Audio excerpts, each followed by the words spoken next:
Capítulo 16.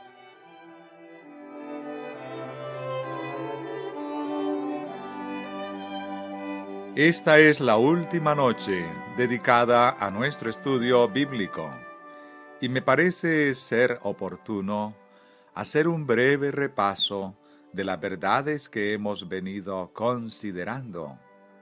Esta revisión la encontramos en Apocalipsis 14, versículos 6 al 12.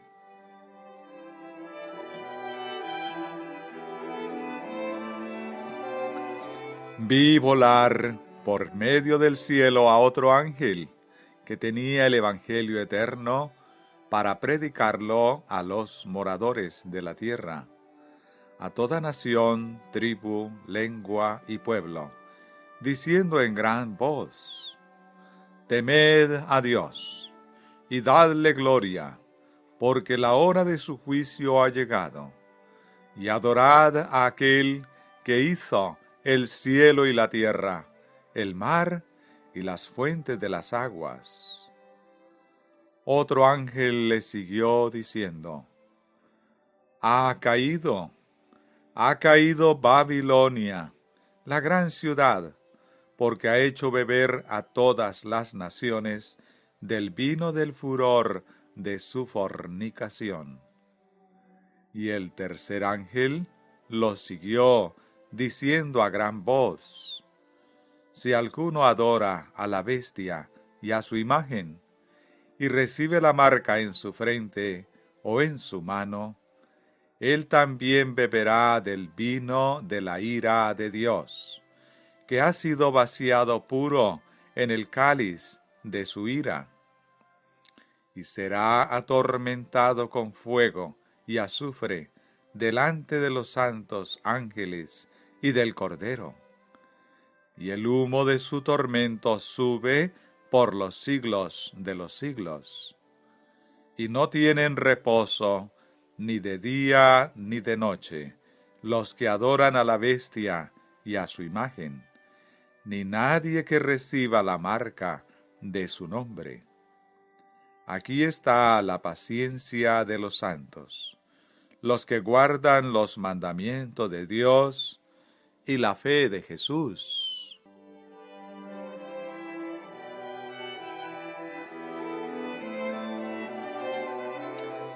Estamos acostumbrados, y está correcto, a hablar de estos tres mensajes como siendo un triple mensaje. La palabra que es traducida por siguió significa propiamente ir con. Así el texto traducido dirá: y el tercer ángel fue con ellos. Esta es la misma palabra usada en 1 Corintios 10:4. Y todos bebieron la misma bebida espiritual, porque bebían de la roca espiritual que los seguía, y la roca era Cristo. De esta manera, diciendo a gran voz el primer ángel, el segundo se unió a él, y el tercero se juntó a los dos, y juntos los tres decían a gran voz el mensaje. Por lo tanto, hay para nosotros solamente un mensaje a considerar, y este único abarca los tres.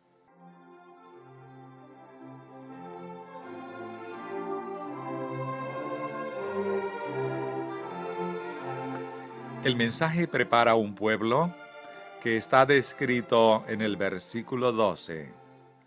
Aquí está la paciencia de los santos, los que guardan los mandamientos de Dios y la fe de Jesús. Hay tres características que singularizan a ese pueblo: paciencia, guardar los mandamientos y la fe de Jesús. Como todas están asociadas en una, pienso que podemos considerarlas en orden inversa de las que aparecen en el texto. Fe, obediencia y paciencia. Porque la fe es el fundamento sobre el cual toda cosa es edificada y sobre el cual todo crece. Fe que opera obediencia, y la gracia desarrollada es paciencia. El apóstol Santiago dice: mas tenga la paciencia su obra completa, para que seáis perfectos y cabales, sin que falte cosa alguna. Santiago 1:4. Cuando la paciencia es perfeccionada en los santos, entonces ellos mismos son perfectos. Es así como el triple mensaje trae un pueblo que estará perfecto delante de Dios. Ellos serán exactamente lo que el Salvador dice que deberían ser. Sed, pues, vosotros perfectos, como vuestro Padre que está en los cielos es perfecto. Mateo 5:48.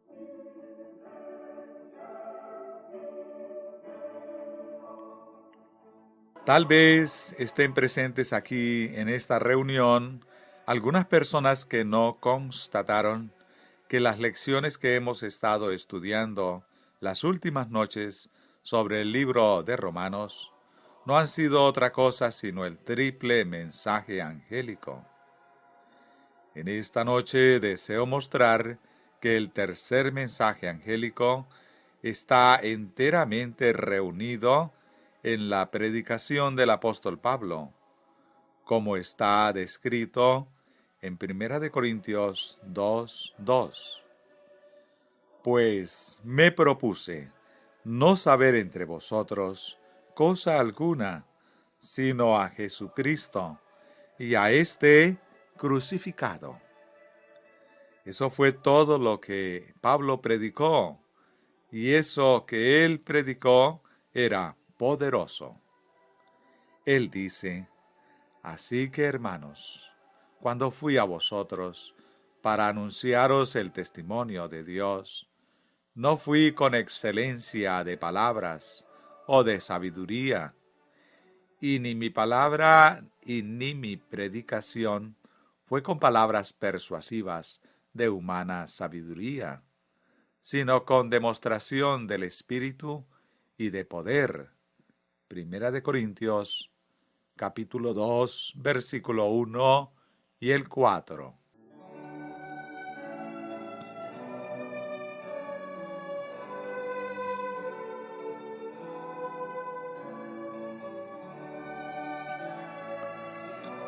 Ahora, lo que Pablo predicaba, describe en 1 1, 17 y 18.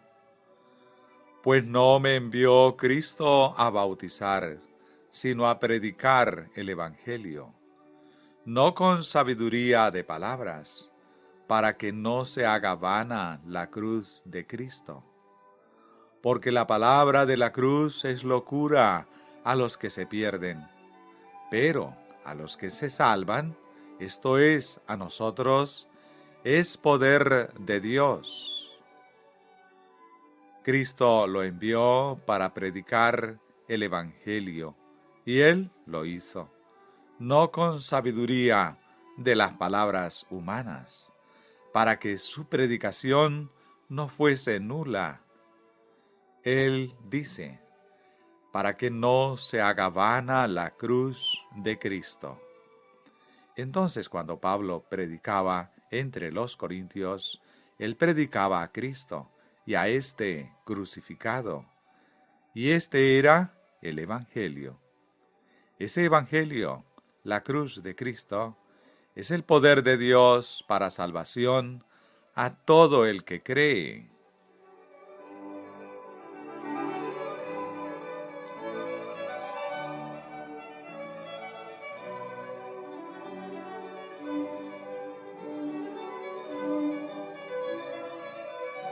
Ahora surge la pregunta: ¿era la predicación de Pablo semejante al tercer mensaje angélico o al triple mensaje que nos es confiado?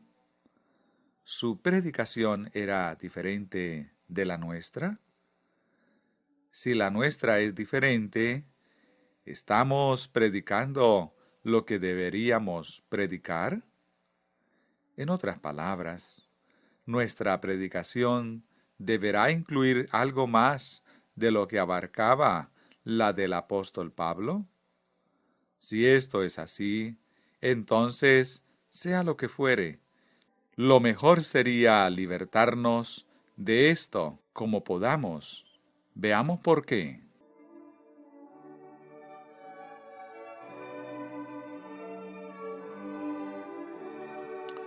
Mas si aún nosotros, o un ángel del cielo, os anunciare otro evangelio, diferente del que hemos anunciado, sea anatema.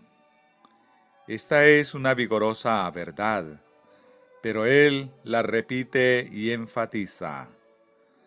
Como antes hemos dicho, también ahora lo repito. Si alguno os predica diferente evangelio del que habéis recibido, sea anatema. Gálatas 1, versículo 8 y 9.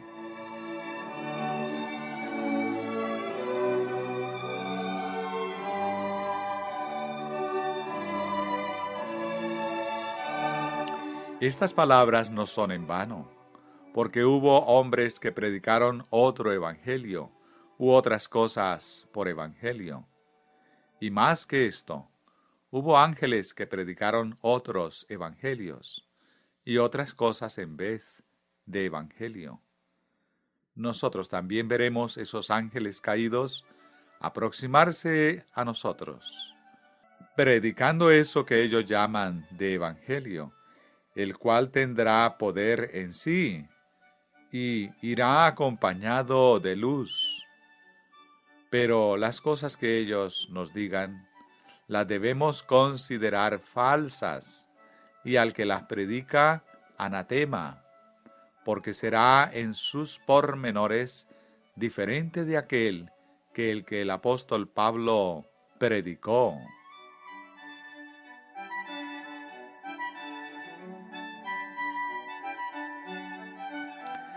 Dejemos ese asunto y volvamos a Apocalipsis 14:6, donde leemos: Vi volar por el medio del cielo a otro ángel que tenía el Evangelio eterno para predicarlo a los moradores de la tierra, diciendo a gran voz: Temed a Dios y dadle gloria, porque la hora de su juicio ha llegado.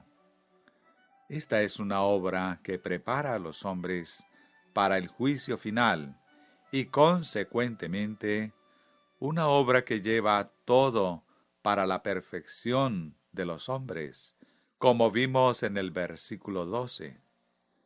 Pero este mensaje no es sino el Evangelio eterno.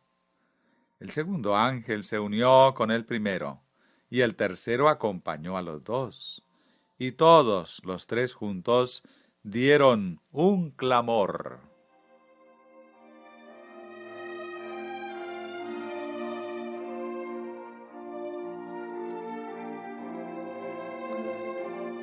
La pregunta levantada es: si el tercer ángel viene y une su voz al clamor del primero y del segundo, ¿no tenemos algo más a predicar al mundo, sino lo que tenían aquellos que trabajaban bajo el primer mensaje?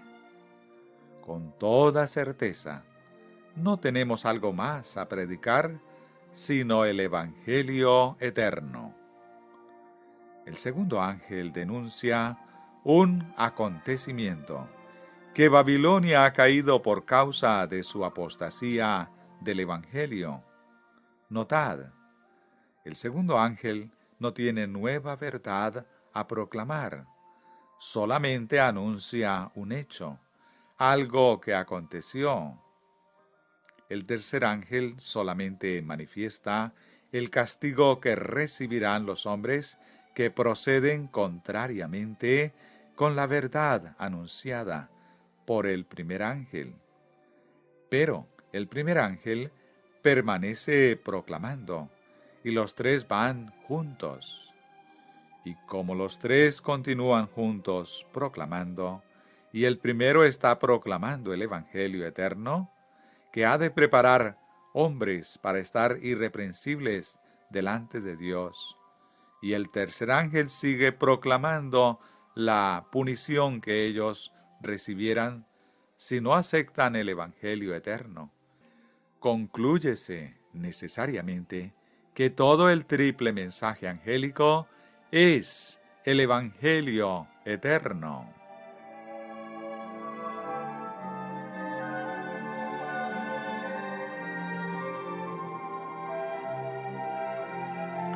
Nótese bien. El primer ángel proclama el Evangelio eterno. El segundo ángel proclama la caída de cada uno de los que no obedecen a ese Evangelio. Y el tercero proclama el castigo que seguirá a esa caída y que vendrá sobre los que no obedecieren. De esta forma, el tercer mensaje está integrado en el primero, el Evangelio eterno. Sí, y ese Evangelio eterno abarca en sí toda la verdad. Este es el poder de Dios. Recordad, ese Evangelio eterno se resume en una sola realidad: Jesucristo, el crucificado y resucitado.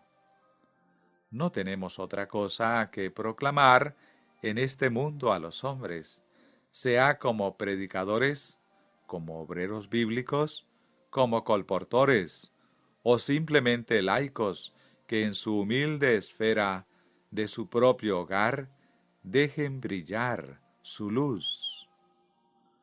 Todo lo que cualesquiera de vosotros puede hacer es proclamar al mundo: Cristo y este crucificado.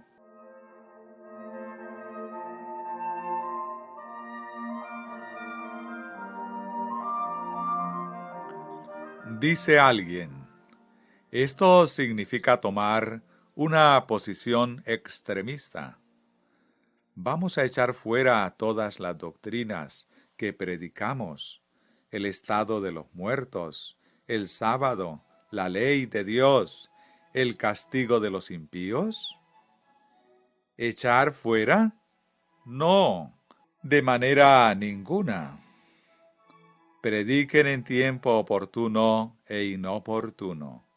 Pero inclusive así, prediquen nada más que Cristo y este crucificado. Porque si predicasen esas doctrinas sin predicar a Cristo y este crucificado, os faltará su poder. Porque Pablo dijo que Jesús lo envió para predicar el Evangelio, no con palabras de sabiduría humana, para que la cruz de Cristo no se haga nula. La predicación de la cruz, y solamente esta, es el poder de Dios. Pero lejos esté de mí gloriarme, sino en la cruz de nuestro Señor Jesucristo. Gálatas 6:14. Para Pablo no había nada más digno en que gloriarse sino en la cruz de Cristo Jesús, su Señor.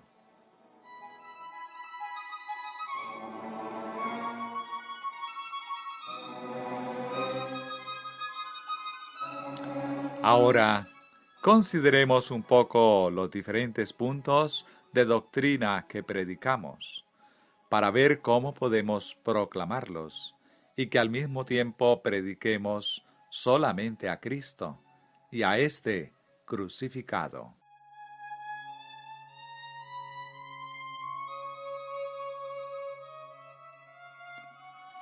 Primero veremos la doctrina de la Biblia. La Biblia es toda doctrina. El que quiere hacer la voluntad de Dios, conocerá si la doctrina es de Dios, o si yo hablo de mi propia cuenta. Juan 7:17.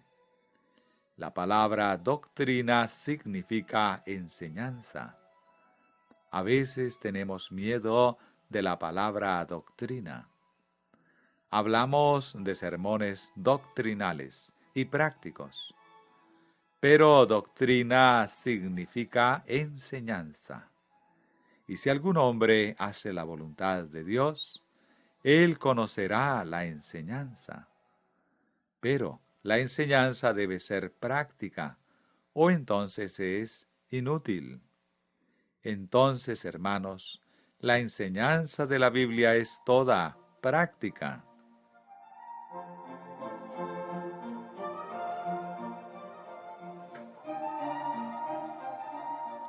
Ahora, si no conocemos la doctrina de la Biblia, no sabemos cómo practicar lo que ella enseña. Si una cosa no se puede practicar, entonces es impracticable. Pero nosotros no queremos decir que la enseñanza bíblica es impracticable, algo que no pueda ser practicado. Así tal vez podamos abandonar la idea de sermones doctrinales y prácticos. Un siervo de Dios no puede predicar sermones que no sean prácticos, pero como toda enseñanza o doctrina de la Biblia es práctica, es evidente que para predicar sermones prácticos debemos predicar realmente la doctrina, y esa doctrina debe ser doctrina de Cristo.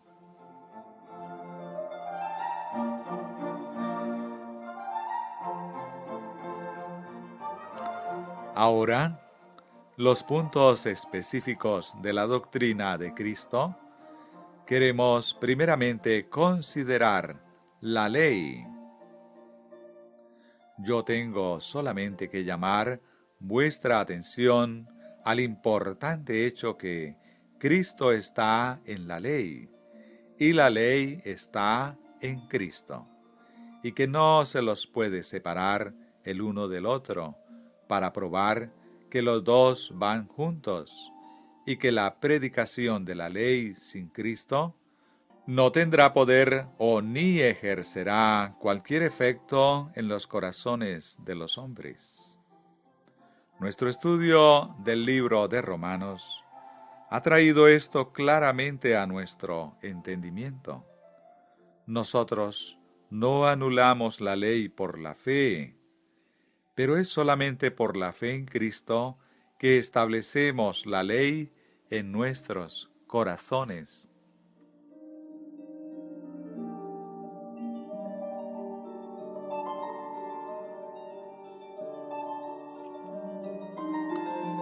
La ley condena al pecador. Por consiguiente, por las obras de la ley, ninguna carne será justificada delante de Dios. Mas, por la obediencia de uno, muchos serán hechos justos, y que por la fe en la palabra de Dios, aceptando a Cristo como nuestro Salvador, la obediencia puede ser hecha nuestra. Tener a Cristo como nuestro Salvador es tenerlo en nuestras vidas, es tener la vida eterna. Cristo es la verdad, y en Él la ley está en su perfección. Y si día tras día guardamos a Cristo en nuestros corazones, tendremos en ellos, desde que no vacilemos, la ley en su perfección.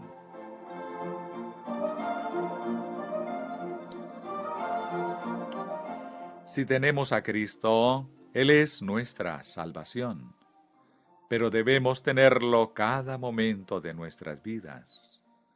Una obra de fe no será suficiente para todo tiempo.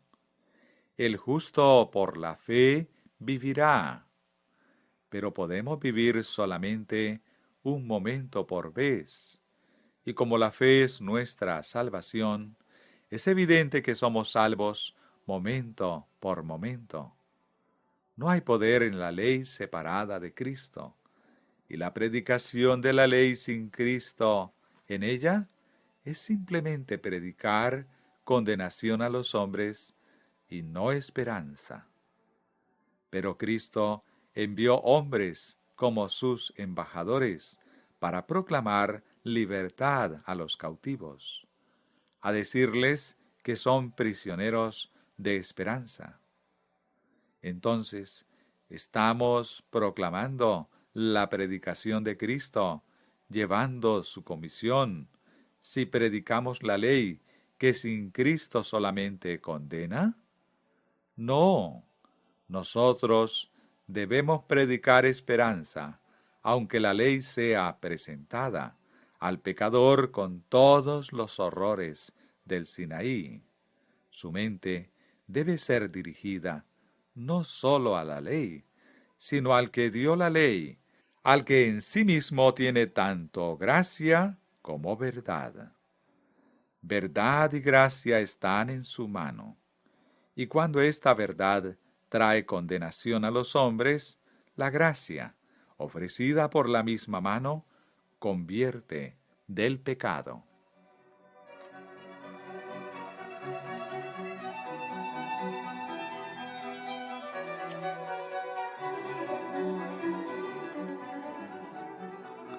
Cuando los hombres tienen a Cristo, ellos tienen su justicia, que es la justicia que la ley exige.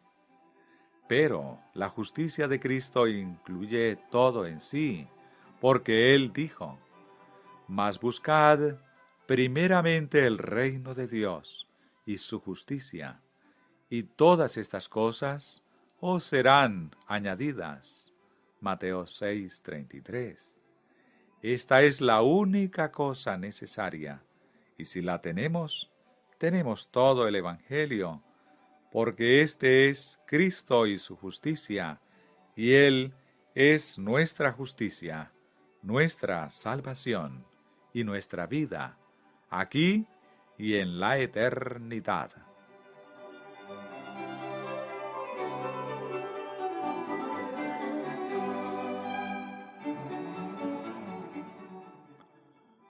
Subtítulo: El sábado.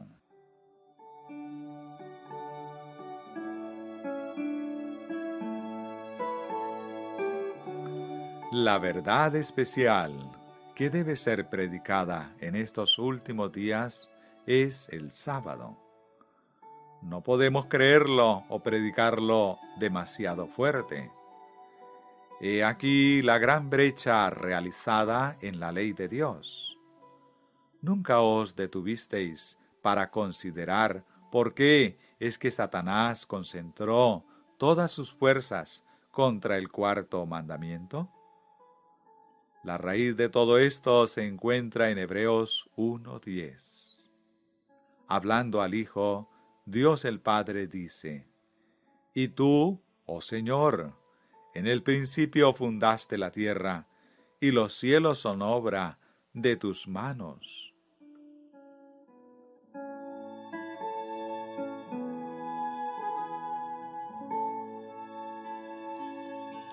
Entonces, cuando leemos: los cielos cuentan la gloria de Dios, y el firmamento anuncia la obra de sus manos. Salmos 19:1. Sabemos que ellos manifiestan simplemente el poder que hay en Cristo. Juan dice: en el principio era el Verbo, y el Verbo era con Dios, y el Verbo era Dios. Este era en el principio con Dios. Todas las cosas por Él fueron hechas, y sin Él nada de lo que ha sido hecho fue hecho. Juan 1, versículo 1 al 3. Todo lo que está hecho fue hecho por Cristo.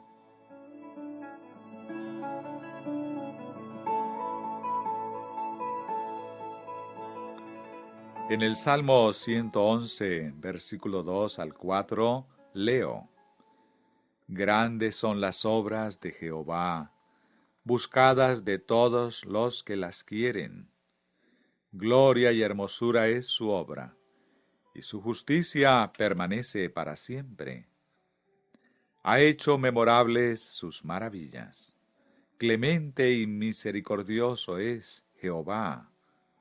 Literalmente, y según la traducción judaica del hebreo, la primera parte del versículo 4 debería decir: ha hecho un monumento para sus obras maravillosas. ¿Qué es su obra? Los cielos son sus obras, y Él colocó los fundamentos de la tierra. Deseo que notéis estas tres palabras: justicia, clemencia y misericordia, agrupadas íntimamente por el salmista en lo referente a la creación. Enseguida veremos por qué.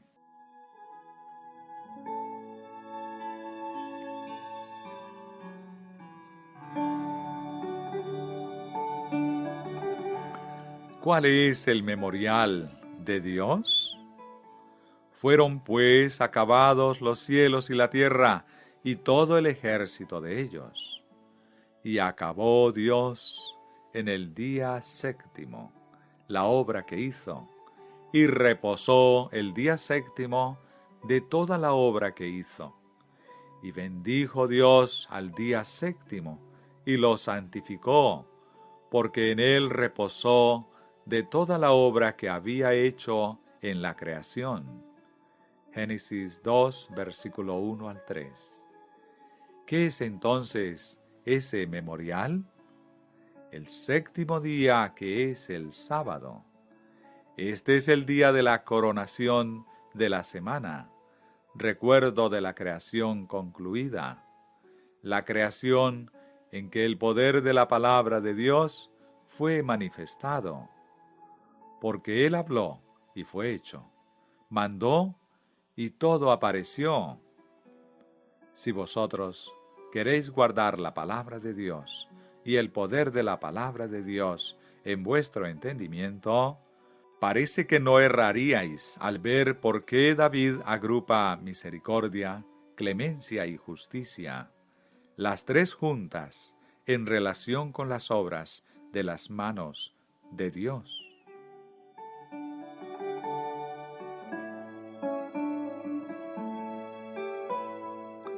Fue la palabra de Dios que creó los cielos y la tierra. El sábado es el memorial, dado para poder conmemorar y meditar en el poder de la palabra de Dios.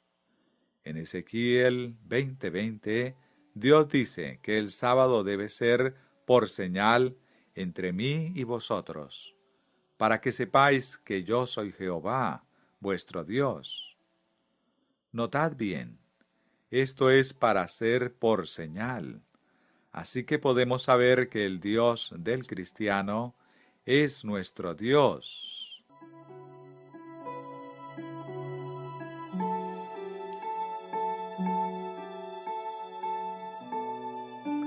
Ahora, volvamos a Jeremías 10, versículo 10 al 12.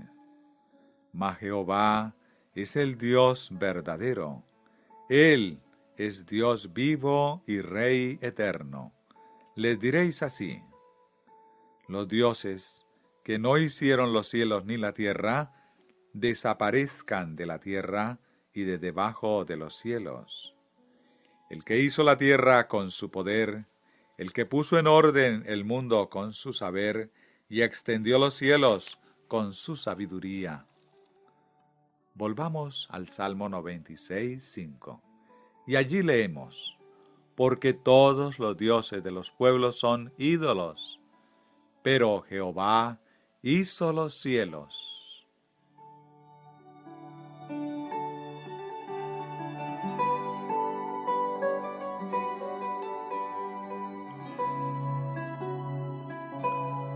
Todo lo que lleva la mente del hombre a un conocimiento de lo que actualmente existe, o que haga recordar el hecho que el Dios a quien servimos es el Creador, también nos probará que todos los otros dioses son falsos dioses, porque el poder de crear es el atributo distintivo.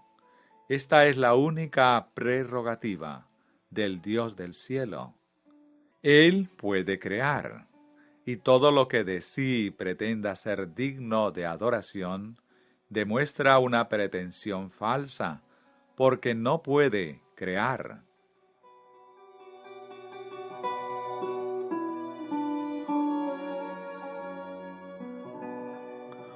¿Por qué Dios quiere que lo recordemos como Dios?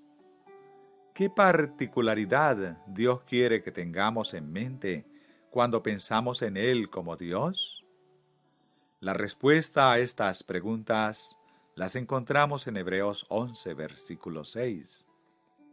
Pero sin fe es imposible agradar a Dios, porque es necesario que el que se acerca a Dios crea que le hay, y que es galardonador de los que le buscan. Debemos creer que Dios existe, y de esa idea de existencia no puede ser separada la idea de galardón y auxilio de parte de Dios que, como creemos, existe. Si no consideramos a Dios como un galardonador, como ayuda presente en la tribulación, no lo reconocemos como Dios. Si no lo reconocemos como Él es, exactamente que Él dice que es, entonces no lo conocemos.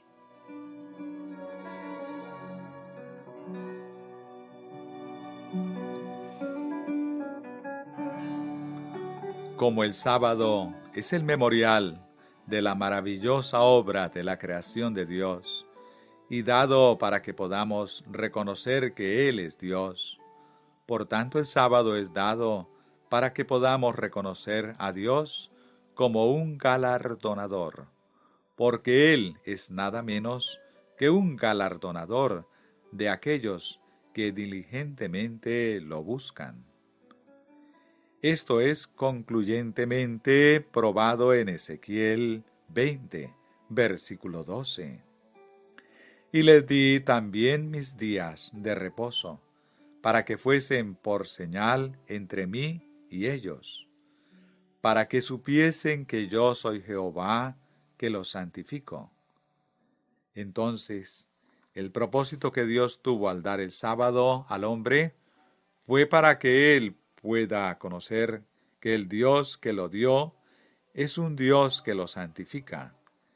Esta idea de santificación es la que deseamos destacar en esta conexión.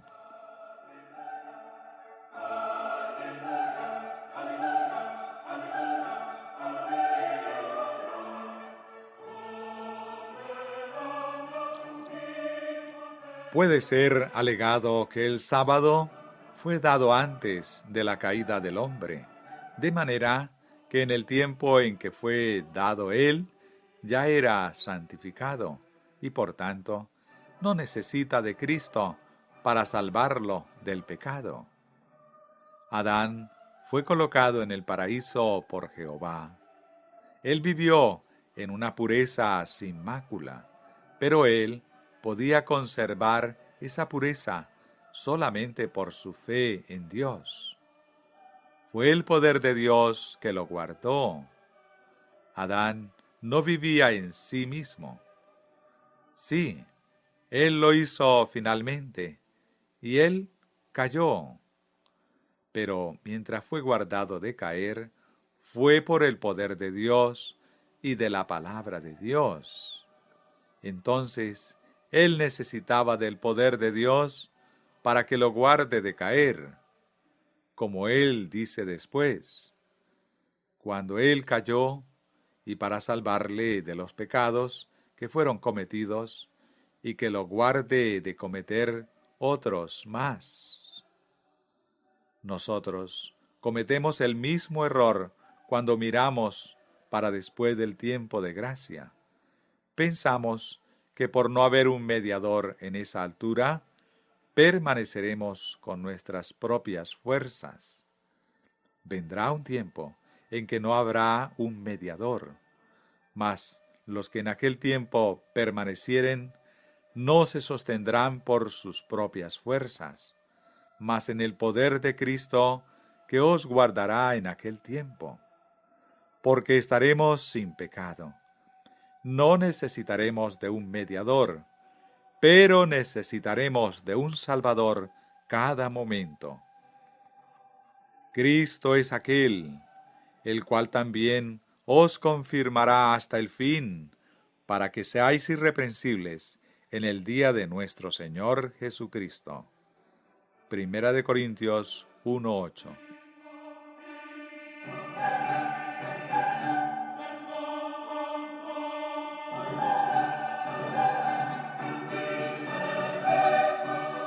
Si Adán nunca hubiese caído, el sábado habría permanecido en el Edén, como memorial del poder de Dios, para guardarlo de caer de la posición y lugar en que Dios lo había colocado.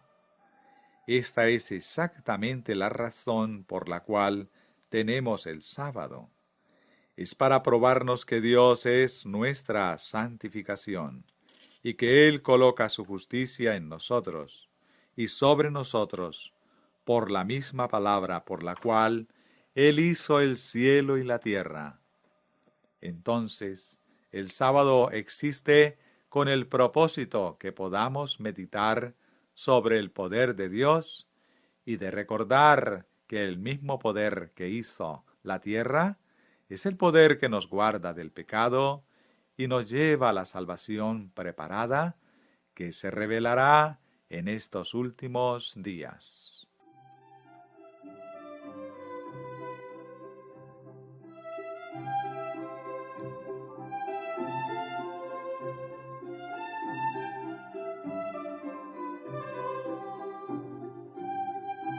En Colosenses 1, versículo 11 al 19, nosotros leemos: fortalecidos con todo poder, conforme a la potencia de su gloria, para toda paciencia y longanimidad, con gozo, dando gracias al Padre que nos hizo aptos para participar de la herencia de los santos en luz, el cual nos ha librado de la potestad de las tinieblas y trasladado al reino de su amado Hijo, en quien tenemos redención por su sangre, el perdón de pecados. Él es la imagen del Dios invisible, el primogénito de toda creación, porque en Él fueron creadas todas las cosas, las que hay en los cielos y las que hay en la tierra, visibles e invisibles, sean tronos, sean dominios, sean principados, sean potestades. Todo fue creado por medio de Él y para Él, y Él es antes de todas las cosas, y todas las cosas en Él subsisten. Y Él es la cabeza del cuerpo, que es la Iglesia. Él que es el principio, el primogénito de entre los muertos, para que en todo tenga la preeminencia, por cuanto agradó al Padre que en Él habitase toda plenitud.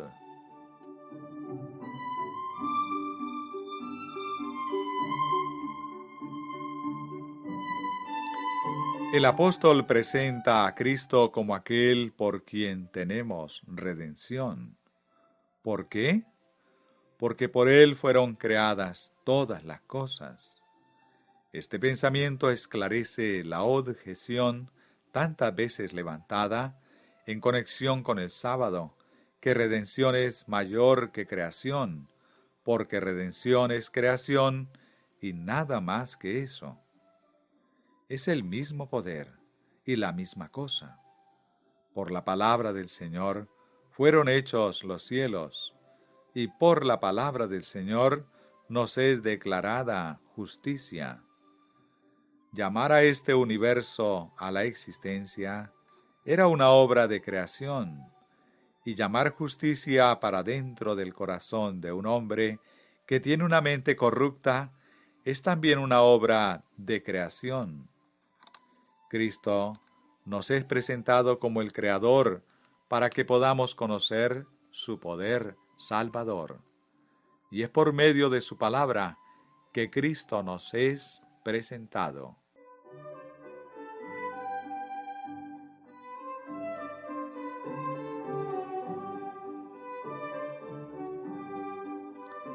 El día de sábado es el día que llama nuestra atención a las obras maravillosas de Dios. En ese día debemos meditar más que en cualquier otro día sobre las obras de las manos de Dios. Así como en ese día meditamos sobre las obras de sus manos y del poder maravilloso que es exhibido en el universo, meditamos también sobre el poder de salvarnos del pecado, porque este poder es exactamente el mismo. Es por eso que los niños, desde los primeros años, deben ser enseñados a mirar para la creación como la obra del poder de Dios. Si esto fuere hecho, serán colocados en sus mentes principios que ninguna sofistería infiel los podrá modificar.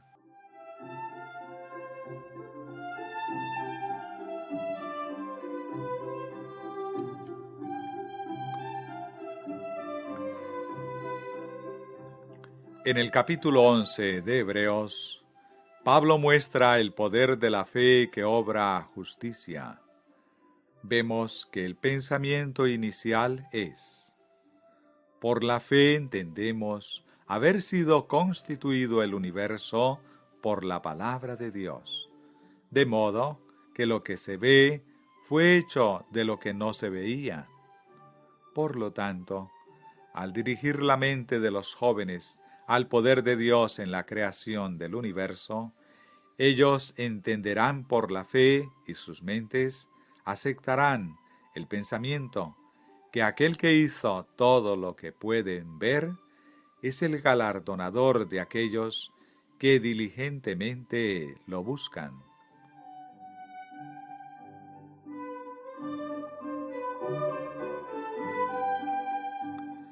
Satanás concentró todas sus fuerzas contra el cuarto mandamiento, porque éste está sobre todos los demás, presentando el poder de nuestro Señor Jesucristo.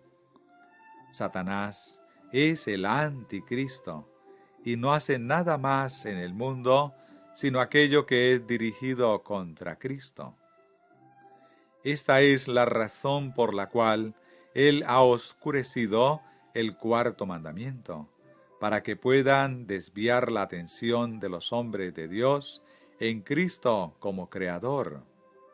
Porque así como los hombres pierden de vista el poder creador que hay en Cristo, perderán de vista su poder para salvar. Por eso, predicad el sábado más y más, pero estad seguros que al hacerlo, estáis predicando a Cristo y a este crucificado como el que salva del pecado.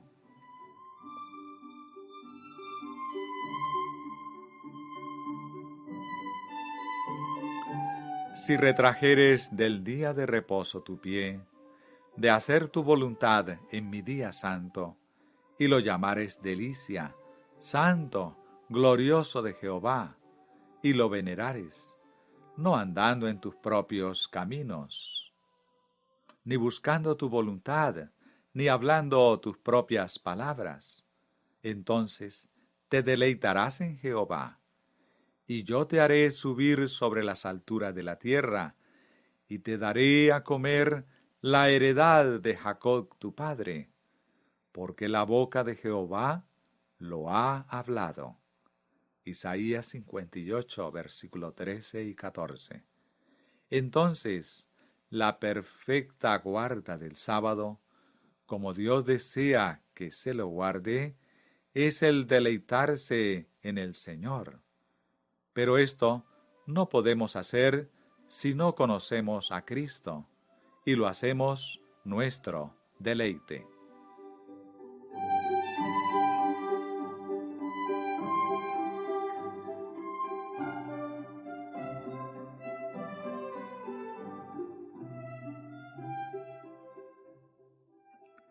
Subtítulo: La heredad de los santos.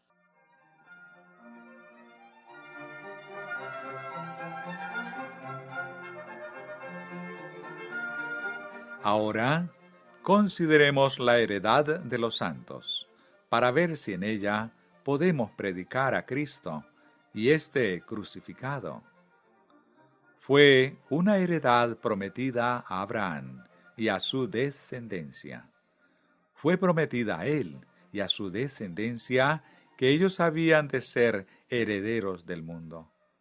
Esa descendencia es Cristo y todos los que están en él. Las arras y la garantía de esa heredad es el Espíritu de Dios. En él también vosotros, habiendo oído la palabra de verdad, el evangelio de vuestra salvación, y habiendo creído en él, fuisteis sellados con el Espíritu Santo de la promesa, que es las arras de nuestra herencia hasta la redención de la posesión adquirida, para alabanza de su gloria. Efesios 1, verso 13 y 14.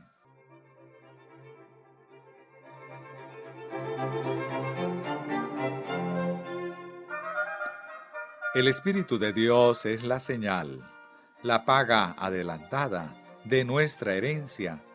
Y entonces Pablo ora: alumbrando los ojos de vuestro entendimiento, para que sepáis cuál es la esperanza a que Él os ha llamado, y cuál es la riqueza de la gloria de su herencia en los santos, y cuál la supereminente grandeza de su poder para con nosotros, los que creemos, según la operación del poder de su fuerza, la cual operó en Cristo, resucitándole de los muertos.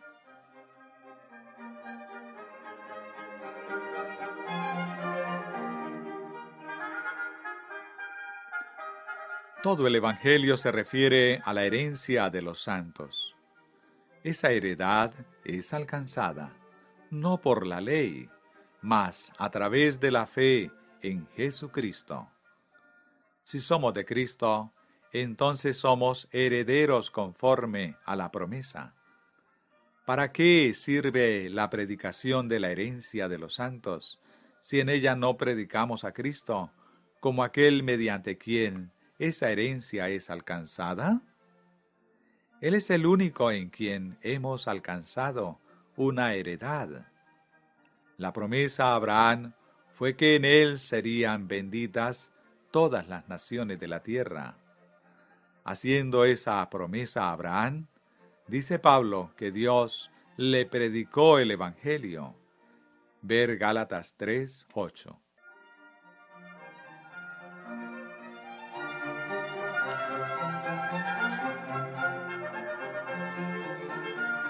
¿Podemos predicar a Cristo en la resurrección? La resurrección está vinculada a la promesa de la heredad. Cuando Dios dio la promesa a Abraham, él no dudó, sino que quedó enteramente convencido que Dios había prometido y que era capaz de cumplirlo. Él tenía fe en Dios, que resucita a los muertos, y esa fe fue mostrada en perfección cuando él ofreció a Isaac sobre el altar. Así su creencia en la promesa fue basada en su creencia en Cristo como la resurrección y la vida. En Cristo está la ley y el sábado. En Él está la herencia. Cristo crucificado y resucitado es el medio por el cual podemos alcanzar el hogar glorioso.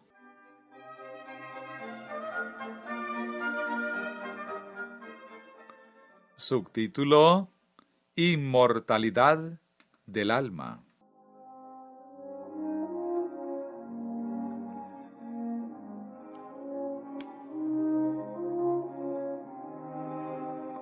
¿Puede Cristo ser predicado cuando hablamos sobre la inmortalidad del alma?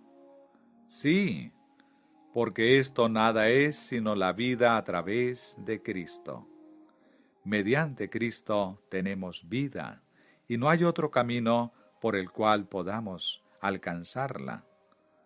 Podemos probarlo claramente por la Biblia, que no hay conciencia en el sepulcro, y que el hombre es mortal a pesar de no tener los principios verdaderos en referencia a la cuestión de la inmortalidad del alma. Algunos dicen que cuando la gente entiende que el hombre es mortal, está seguro contra el espiritismo. ¿Es esto así? No, porque muchas personas reconocieron esto y sin embargo entraron en el espiritismo. ¿Por qué? Porque ellos no tenían a Cristo en su doctrina.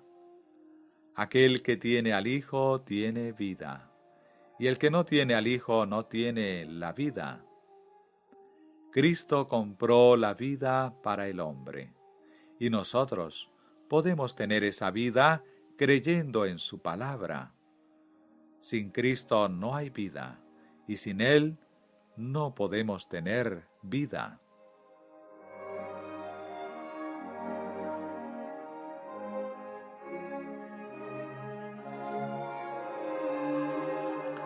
En Ezequiel 13, verso 22, leemos: Por cuanto entristecisteis con mentiras el corazón del justo, al cual yo no entristecí, y fortalecisteis las manos del impío, para que no se apartase de su mal camino, infundiéndole ánimo. La razón por la cual los hombres están presos en sus iniquidades, y por la cual descienden a la perdición, es porque a ellos se les promete vida cuando ellos no la tienen, mientras permanezcan en este estado pecaminoso.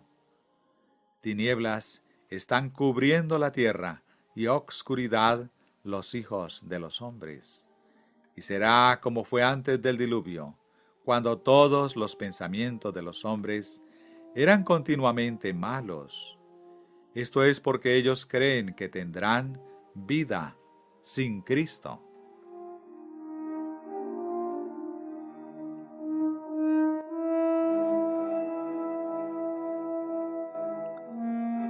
Cristo debe ser presentado como el único medio de vida, y que esa vida viene por la fe, que es el único medio de justicia que los hombres pueden reconocer. Así que, como por la transgresión de uno, vino la condenación a todos los hombres, de la misma manera, por la justicia de uno, vino a todos los hombres la justificación de vida. Esa vida es la vida de Cristo. Aquellos que fueren justificados serán salvos, y aquellos que no fueren justificados se perderán. Y el único medio por el cual podemos ser justificados es por la vida de Cristo.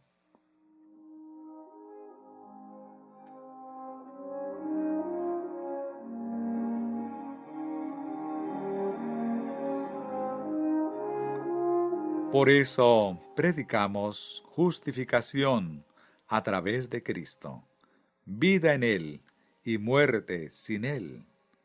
Por lo tanto, aquel que no tiene al Hijo no tiene vida y no verá la vida. Y todo lo que permanece con Él es la muerte eterna, el castigo de los impíos. Por tanto, nos es imposible presentar la doctrina de la inmortalidad del alma de otra manera, sino a través de Cristo. Si lo hiciéremos, la predicación no irá acompañada de poder, porque nada, sino la predicación de la cruz, es el poder de Dios.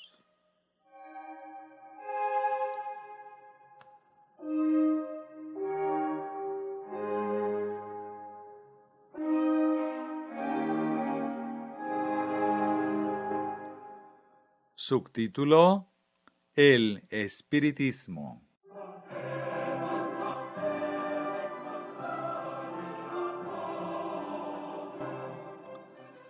Consideremos el espiritismo.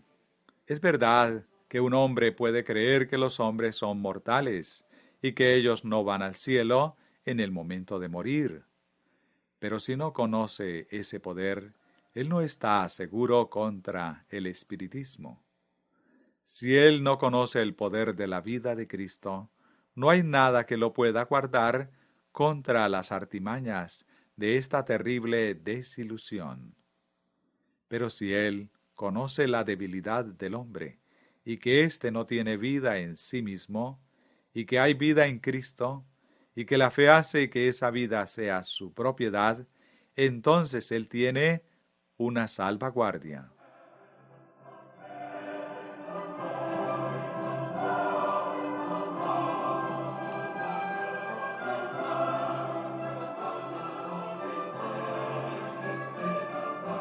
¿Ya conocisteis algún hombre que cree en el versículo que dice que los muertos nada saben?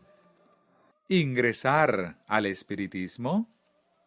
Presumo que sí, pues yo lo he conocido. Pues si hombres que conocían este versículo y creían en él fueron arrastrados por el espiritismo, no hay, en esta creencia de que los muertos nada saben, poder para guardarlos contra el espiritismo. Conocí a hombres que lo creían y lo predicaban, pero, a pesar de todo eso, se fueron al espiritismo. Yo los oí predicar esto, pero después oí a esos mismos hombres predicar el espiritismo más blasfemo. Por eso, si la fe que el hombre es mortal nos guardase de los lazos del espiritismo, ¿por qué entonces estos hombres ingresaron a él? Porque no conocían el secreto de la vida de Cristo. Cristo dijo: el que no es conmigo, contra mí es. Y el que conmigo no recoge, desparrama. Mateo 12:30. Aquí no hay medio término.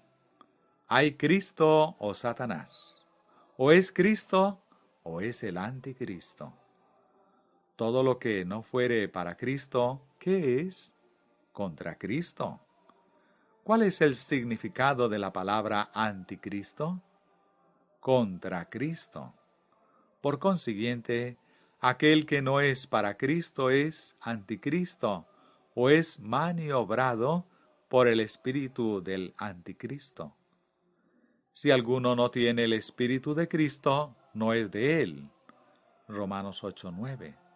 Por eso, si no tuviere el espíritu de Cristo, ¿qué espíritu él debe tener? Debe tener el espíritu del anticristo. Hay solamente dos poderes rivales en el mundo: el poder de Cristo y el poder del anticristo. El espíritu de Cristo y el espíritu del anticristo.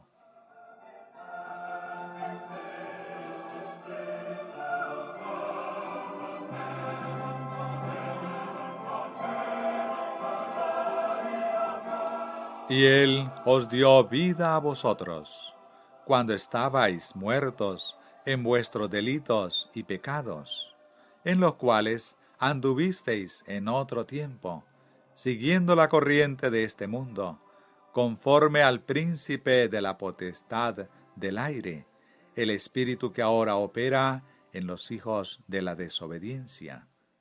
Efesios 2, versículo 1 y 2. ¿Quién es el príncipe de las potestades del aire? Satanás.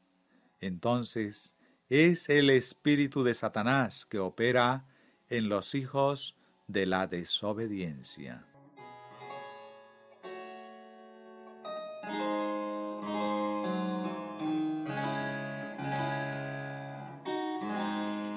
Por consiguiente, el hecho que una persona reconozca que el alma es mortal no lo guardará del espiritismo. Él debe saber y reconocer que Cristo es nuestra vida y que sin Él no tenemos vida. El simple reconocimiento no es suficiente. Él debe saberlo por experiencia personal. Cristo debe vivir en él, y solamente Cristo, y entonces no será movido por el espíritu del anticristo, porque nuestro Salvador dijo que el príncipe de este mundo no tiene parte en él.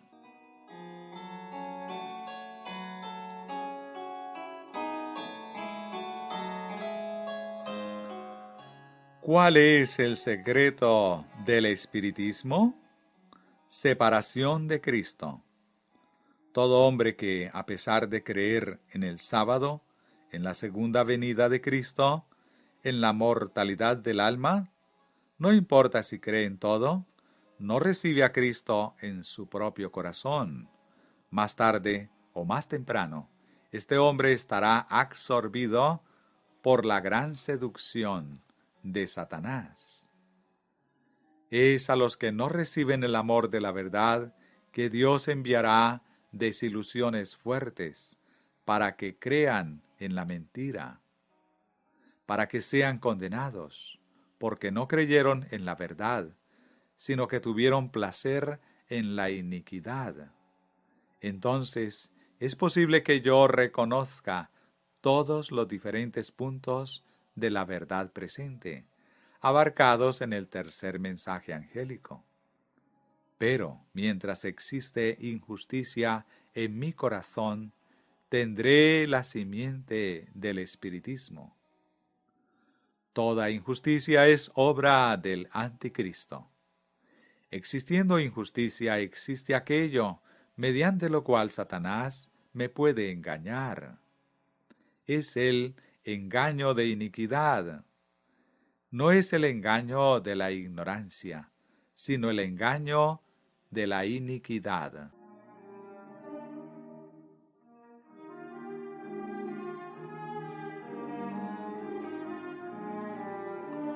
Por consiguiente, la única fuente segura está en la fe en Cristo como mi vida y en la justificación por la fe. Debe ser Cristo el crucificado, que es nuestra justicia, nuestra vida, nuestra alegría y nuestro todo que puede ser deseado. Sí, más de lo que puede ser deseado, inclusive imaginado, el único que nos puede guardar del anticristo.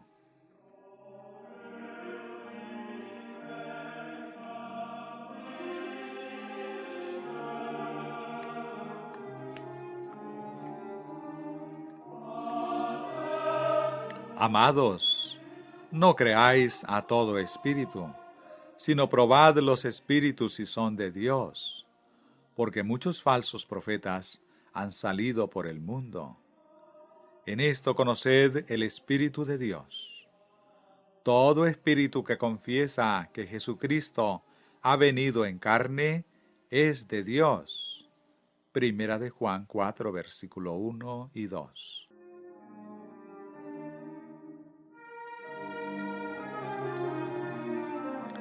¿Qué significa entonces confesar que Jesucristo vino en carne? ¿Simplemente hablar así? No. Y sí, creerlo de todo corazón. ¿Cuál es entonces el significado? Dios se manifestó en carne. Dios en Cristo reconcilió consigo el mundo. Dios, por causa del pecado, envió su propio Hijo, en semejanza de carne pecaminosa, para poder condenar el pecado en la carne. Porque no tenemos un sumo sacerdote que no pueda compadecerse de nuestras debilidades, sino que fue tentado en todo, según nuestra semejanza, pero sin pecado. Hebreos 4, verso 15.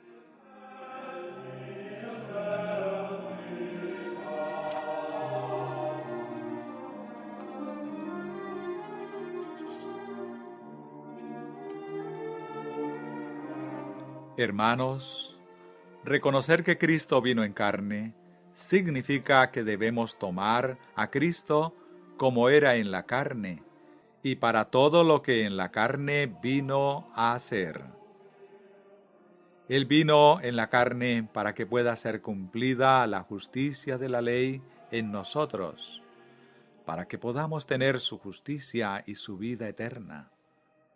Todo espíritu que niega a Cristo como único medio de vida y justicia es el espíritu del anticristo.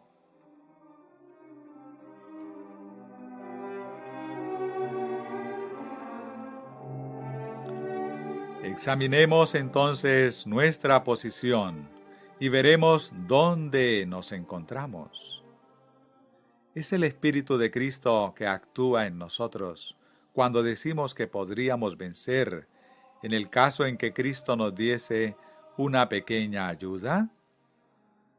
Si lo dijésemos, pretenderíamos, por lo menos parcialmente, alcanzar el cielo por nuestras propias obras. Negaríamos a Cristo y que Él vino en carne. Este es el espíritu del anticristo operando en nosotros.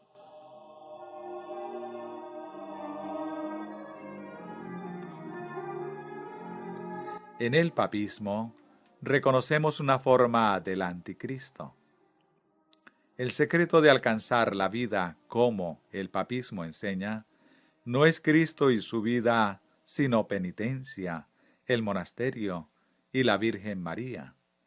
Por consiguiente, el espíritu que lleva a un hombre a vivir en un monasterio, a castigar la carne, a hacer penitencia, es simplemente el resultado lógico del pensamiento que debemos hacer algo para libertarnos del pecado. Es el espíritu que enseña que no podemos confiar enteramente en Cristo y que quiere realizar en nosotros nuestra propia justicia.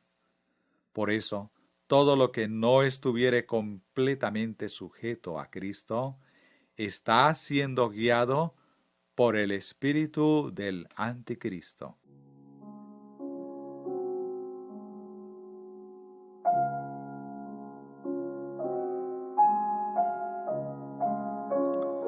Y todo espíritu que no confiesa que Jesucristo ha venido en carne, no es de Dios.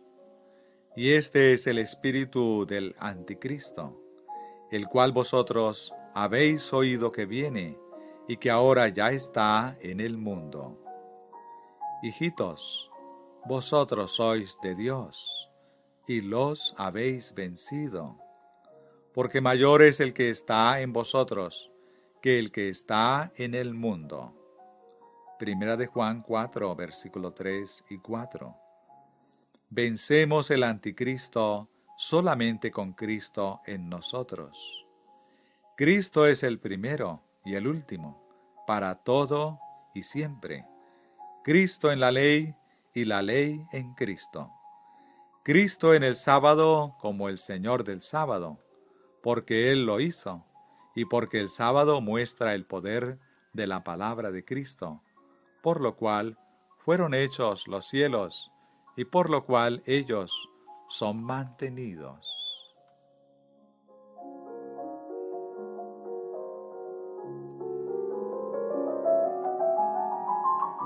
El poder de la palabra de Cristo también hace justicia en nosotros. La predicación de la cruz de Cristo representa vida e inmortalidad para el hombre. Es la predicación de la cruz de Cristo que advierte a los hombres de la destrucción. Ella nos libra de los lazos del mundo y nos da acceso a la gracia en la cual estamos y nos regocijamos en la esperanza de la gloria de Dios.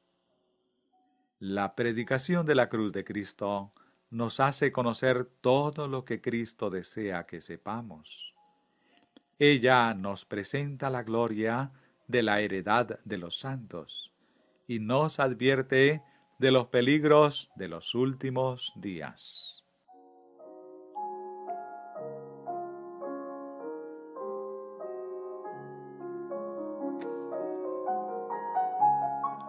Mientras permanezcamos fieles al tercer mensaje angélico y a todos los puntos de doctrina que nos distinguen del mundo, ojalá nada más queramos saber sino de Jesucristo y este crucificado.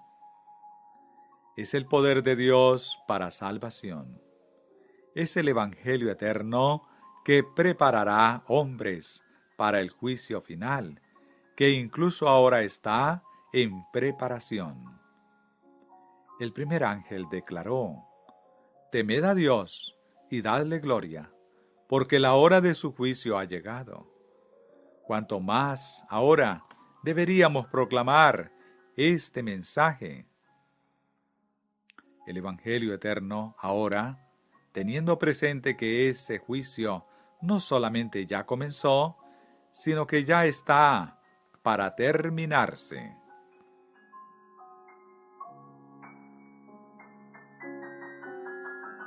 Gracias a Dios, que nos revela las verdades de su palabra y que nos mostró que el tercer mensaje angélico es el total evangelio de Cristo Jesús, nuestro Señor. ¿Por qué sabemos tanto sobre la palabra de Dios? Porque Dios revela a Cristo a nosotros y en nosotros. Todo lo que sabemos del poder de Cristo, lo sabemos por la palabra, y mediante ella somos purificados del pecado. Nuestra fe se apodera de Cristo, y Él se vuelve una realidad en nuestros corazones y en nuestras vidas.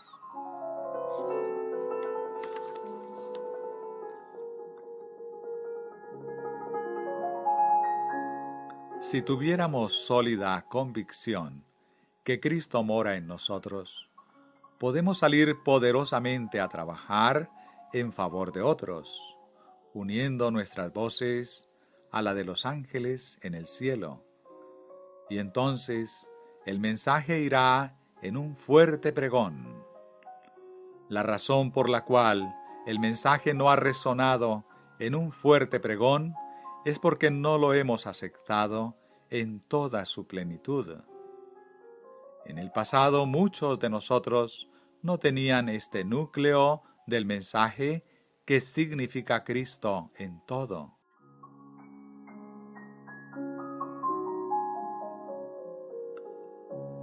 Cuando tengamos a Cristo, tendremos todo y conoceremos el poder que hay en Él. Entonces nos sujetaremos a Él y el poder se apoderará de nosotros. Y la palabra que predicamos irá con poder, y el fuerte pregón del mensaje del tercer ángel habrá venido. En esta noche me alegro en la fe, que el alto clamor está ahora comenzando.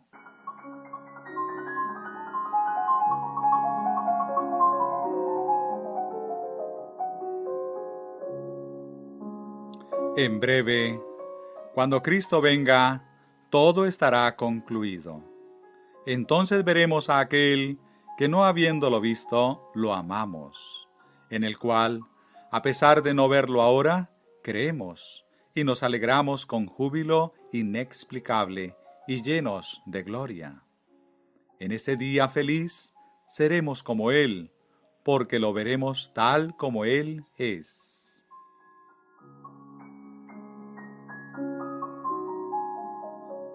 Dios permita que ese día luego pueda venir. Dios permita que cada uno de los que están en esta sala deseen entregarle su corazón y puedan decir: «Aquí estoy, Señor, tómame, yo soy tuyo y tú eres mío. Úsame, Señor, en tu propio camino, para que, por mi intermedio, pueda hacer conocidas a las gentes las riquezas impenetrables de Cristo».